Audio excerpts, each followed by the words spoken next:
أسعد الله مساءكم أينما كنتم أيها السادة والسيدات من الفضائية الإلكترونية. نحييكم ونقدم لحضراتكم نشرة أخبار هذا المساء.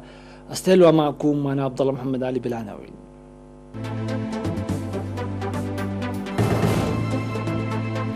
إشادة بالعمل المنسق لمكافحة قزو الجراد في سرجقة. المحاصيل تصل إلى مرحلة مبشرة في مديرية عكا.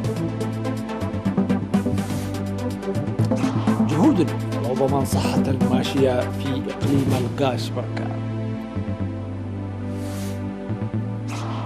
وفي الأنباء العالمية مجلس الدفاع السوداني يعلن حالة الطوارئ. الوكالة الدولية للطاقة تعلن تجاوز مخزون إيران الحد المسموح. صربيا وكوسوفو توقعان اتفاقا للتطبيع الاقتصادي. أهلا بكم إلى التفاصيل. إن مكافحة أسراب الجراد في وقت مبكر أمر بالغ الأهمية لمنع الأسراب الأسوأ في المستقبل، وبما أن كل أنثى من الجراد يمكنها أن تضع المئات من البيض في حياتها، فكلما طال قزو الجراد ازداد الأمر سوءا. ووفقا لمنظمة الأغذية والزراعة، فإن أسراب الجراد الصحراوي إذا استمرت دون عوائق فقد تزيد أعدادها بمقدار 400 ضعف. ولمزيد من التفاصيل نتابع في سياق التقرير التالي. شهدت ضاحية جرمي في مدينة سرجعة بالإقليم الأوسط خلال الأيام الماضية أزمة غزو الجراد، لكن بفضل الأنشطة المنسقة والفعالة تم السيطرة عليها دون أن توقع الأضرار على المزارع، مما أدى ذلك إلى إنقاذ المحاصيل الحقلية التي توجد في وضع جيد وبلغت إلى مستوى مبشر. وأوضح مدير ضاحية جرمي الزاول السيد بطرس عندهم أن عملية السيطرة على وباء الجراد الصحراوي الذي لا يزال يشكل تهديدا للأمن الغذائي وسبل العيش في القرن الأفريقي شهدت أعمال تعاونية منسقة بناءة بين المواطنين والمهنيين الزراعيين متسلحين ب 168 آلات لرش المبيدات من أجل إفشال غزو الجراد والسيطرة عليها تماما والحد من انتشارها وحماية سبل العيش. وأشار مسؤول الزراعة في إدارة مديرية سرجعة سيد داوود مبرهة إلى أن أسراب الجراد الصحراوي التي بدأت في 29 من أغسطس المنصرم مرة عبر منطقة درفم، ورحلت في يومها الثاني إلى منطقة جرمي متوجهة إلى منطقة بلزة، ثم وصلت رحلتها إلى منطقتي تعرشي وشمانوغوس تحتي، لعبت أعمال السيطرة الفعالة والسريعة دورا بارزا في توقف رحلاتها وأضرارها، مما ينبغي زيادة الجهود في الاستعداد والإجراءات الاستباقية على الفور وبسرعة لمواجهة تهديد الجراد.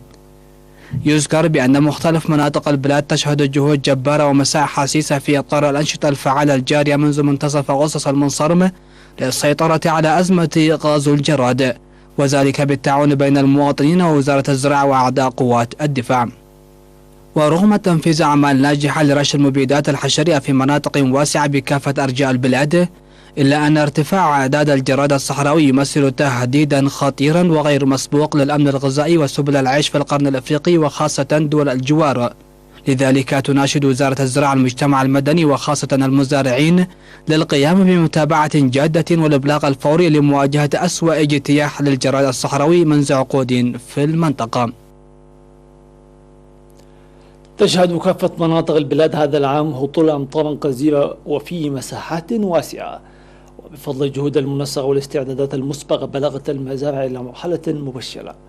وعلى المجتمع والمؤسسات الحكومية المعنية القيام بأعمال منسقة لتجاوز كافة التحديات وخاصة الآفات الزراعية. لمزيد من التفاصيل إليكم التقرير التالي والزميل أمير عثمان. أفاد المزارعون في مديرية عتاقليزان بأن مختلف أنواع المحاصيل الحقلية والبقوليات المزروعة في المديريات وصلت إلى مرحلة مبشرة. وذكر المزارعون بأن الاستعدادات المسبقة وبذور القمح المحسنة التي وزعتها اليوم وزارة الزراعة بالإضافة إلى الخريف الماطر ساعد مزارعيهم لبلوغ المستوى المبشر. ومع مرور ظاهرة الجراد الوبائية بسلام دون أن تحدث أي أضرار تذكر بفضل الجهود المنسقة، يأملون حصاد إنتاج وفير. وأوضح مسؤول مكتب وزارة الزراعة في المديرية الشاب تسفالدت قبر برهان بأن المزارعين يسعون جاهدين لرفع الإنتاج والإنتاجية مستفيدين من التجارب الثرى المكتسبة في حد المياه وحماية التربة والتسميد وسبل مكافحة الآفات الزراعية، إضافة إلى إرشادات وتوجيهات الخبراء الزراعيين. وأشار الشاب تسفالدت إلى أن المديرية شهدت هطول أمطار تقدر ب 385 ملم، مضيفين بأنها شهدت أيضا زراعة 1853 هكتار بالضرة الشامية، و127 هكتار بالضرة، و1147 بالقمح، و990 هكتار بالشعير، إضافة إلى 533 هكتار بالبقوليات. في غضون ذلك أوضح البيطري تقلي يمان بأن العام الماضي تم تطعيم أكثر من 30 ألف من الماشية وساهم في تأمين صحتها جيدا، مشيرا إلى السيطرة التامة على الأمراض الحيوانية النادرة التي تصيب الماعز والأغنام والأبقار بفضل اتخاذ قرارات عاجلة. وعلم بأن مشتل المديرية أنتج 10,000 شتلة ويتم توزيعها على الأفراد والمؤسسات. أوضح مسؤول البيطرة في مكتب الثروة الحيوانية في إقليم القاش بركة السيد سلطان برهانة أن أنشطة التطعيم جارية للمواشي في الإقليم لضمان صحتها ومنع انتقال الأمراض من الحيوان إلى الإنسان.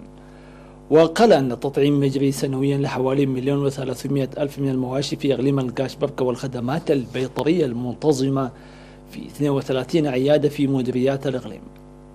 وذكر أن الخدمات البيطرية المقدمة من وزارة الزراعة ومؤسسة القلال والمواشي تسهم في تكاثر المواشي، وتولي الحكومة اهتماما أكبر بضمان صحة المواشي، باعتبار أن الإقليم يحاذي الدولتين إلى جانب قدوم المواشي بكثرة من الأقاليم الأخرى لوجود مراع شاسعة. وأكد عدم وجود أمراض حيوانية مغلقة لارتفاع الوعي البيطري للمزارعين، ويتم السيطرة بشكل سريع على الأمراض التي تظهر في موسم الخريف. وأشار إلى تقديم خدمات التطعيم أيضا للكلاب، داعيا أصحابها للتطعيم المنتظم، وحث المزارعين على التأكد من تطعيم جميع مواشيهم أثناء عملية التطعيم والإبلاغ سريعا في حال ظهور الأمراض.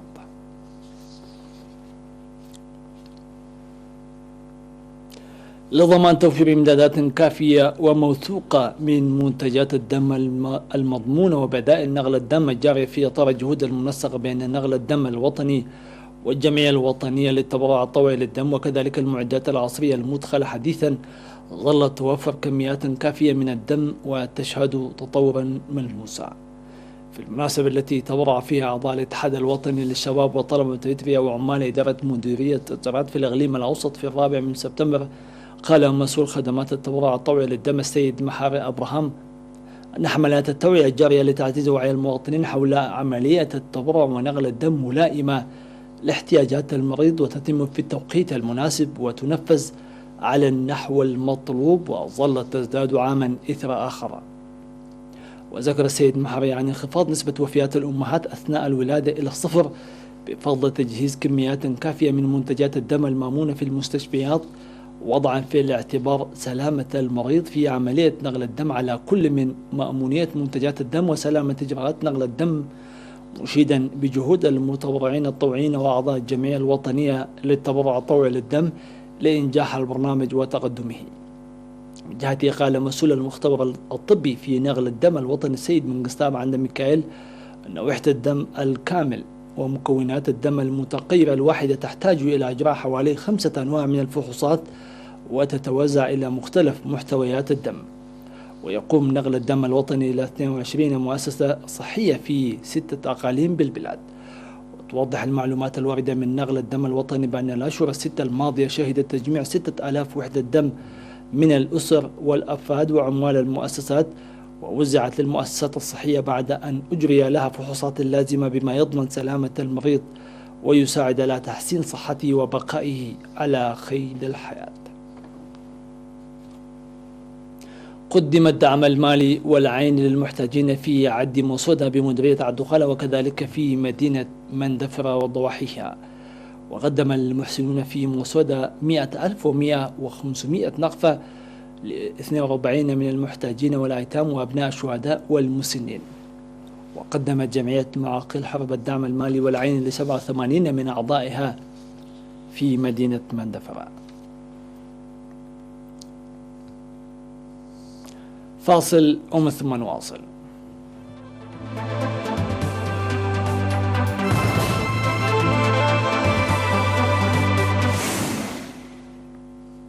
أهلا بكم من جديد. ذكرت وكالة أنباء السودان أن مجلس الأمن والدفاع أعلن حالة الطوارئ في البلاد لمدة 3 أشهر بسبب الفيضانات التي أودت بحياة 99 شخصا هذا العام. كما قرر المجلس اعتبار السودان منطقة كوارث طبيعية، إذ نقلت الوكالة عن وزيرة العمل والتنمية الاجتماعية لينا الشيخ أن معدلات الفيضانات والأمطار المسجلة هذا العام تجاوزت الأرقام القياسية المسجلة في عامي 1964 و 1988 مع توقعات باستمرار مؤشرات الارتفاع. وذكرت الوكالة أن المجلس أعلن أيضا تشكيل لجنة عليا برئاسة وزارة العمل والتنمية الاجتماعية لمواجهة تداعيات الفيضانات في خريف العام الحالي. وحسب وزيرة العمل والتنمية الاجتماعية لينا الشيخ فإن الفيضانات أسفرت أيضا عن إصابة 46 شخصا وتضرر أكثر من نصف مليون فرد وانهيارا كلي أو جزئي لأكثر من 100,000 منزل. وتجاوزت معدلات الفيضانات والأمطار لعام 2020 حسب البيانات الرسمية في السودان الأرقام القياسية التي رصدت خلال العامين 1988 و 1946.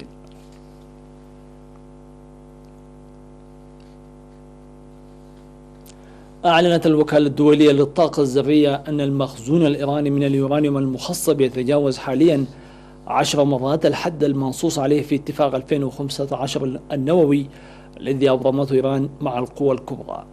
ويشير الاتفاق إلى حد يبلغ 300 كيلوغرام من اليورانيوم المخصب على شكل مركب محدد، أي ما يعادل 202.8 كيلوغرام من اليورانيوم. وأفاد تقرير الوكالة أن المخزون الإيراني الحالي يبلغ 2000.105 كيلوغرام.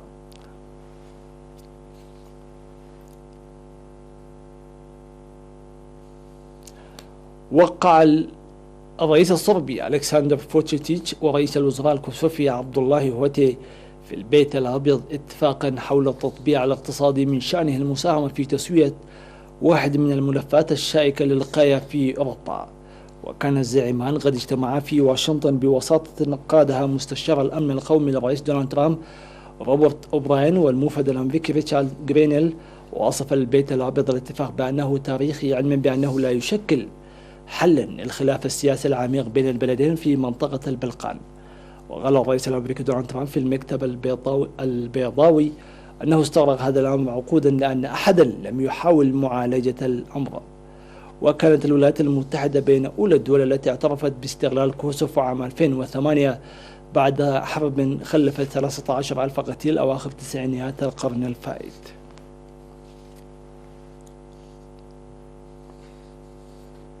لقي 16 شخصا على الأقل حتفهم في انفجار يشتبه بأنه نجم عن تسرب غاز داخل مسجد في بنغلاديش، فيما أصيب العشرات بحروق خطيرة حسب ما أعلنت الشرطة.